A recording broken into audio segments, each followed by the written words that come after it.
আবার এসে গেছি রান্নাবাটিতে। আজকের নিয়ে এসেছি একটা খুব মুখরোচক খাবার, লোটে শুটকি বাটা। শুটকি মাছটা এখানে আমি 100 গ্রাম শুটকি মাছ নিয়েছি। শুটকি মাছটা আমি ভালো করে গরম জলে ধুয়ে পরিষ্কার করে নিয়েছি। আর একটু গরম জলে, ফুটন্ত গরম জলে আমি ভিজিয়ে রেখে দিয়েছিলাম বাটবো বলে, যে একটু নরম হয়ে গেলে আমি মিক্সিতে পেস্ট করে রেখে দিয়েছি। তারপর কড়াইতে আমি বেশি করে একটু তেল নিয়েছি।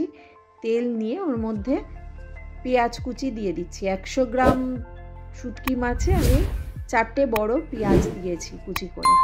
তারপরে ওর মধ্যে দিয়ে দিলাম টমেটো কুচি।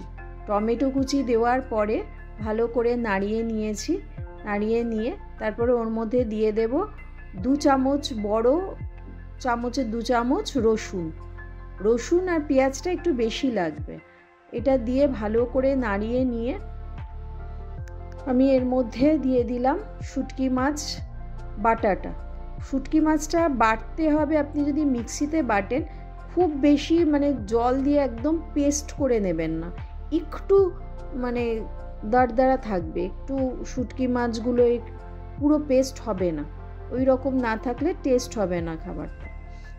এরপরে শুটকি মাছ বাটাটা আমি দিয়ে দিলাম, দিয়ে ভালো করে নাড়িয়ে নেব। এর মধ্যে আমি পরিমাণ মতন হলুদ দেব আর লঙ্কার গুঁড়ো দেব।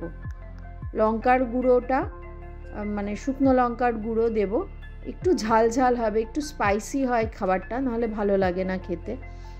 এর মতো স্বাদ মতো নুন দিয়ে দেব। আমি অল্প চিনি দিয়েছি যাতে ব্যালেন্স থাকে সব কিছু। ভালো করে মিশিয়ে নেব। মিশিয়ে নিয়ে তারপরে এর মধ্যে আমি একটু কাঁচা লঙ্কা কুচিও দিয়ে দিলাম। এটা ভালো করে নাড়তে হবে। নাড়িয়ে নাড়িয়ে দেখুন কালারটা একদম এইরকম আসবে। যখন এরকম আসবে, তেল ছাড়তে শুরু করবে, তখন আপনি নামিয়ে নেবেন। দেখুন ঠিক এই রকম রং হবে।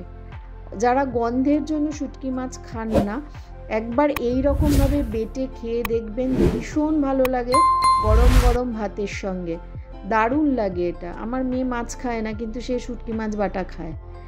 ভীষণ ভালো লাগে খাবারটা। একবার ট্রাই করে দেখবেন আপনারা, দেখে আমায় একটু জানাবেন খেয়ে যে কেমন লাগলো। যদি ভালো লাগে একটা লাইক, শেয়ার, কমেন্ট করে আমার পাশে থাকবেন। Thank you.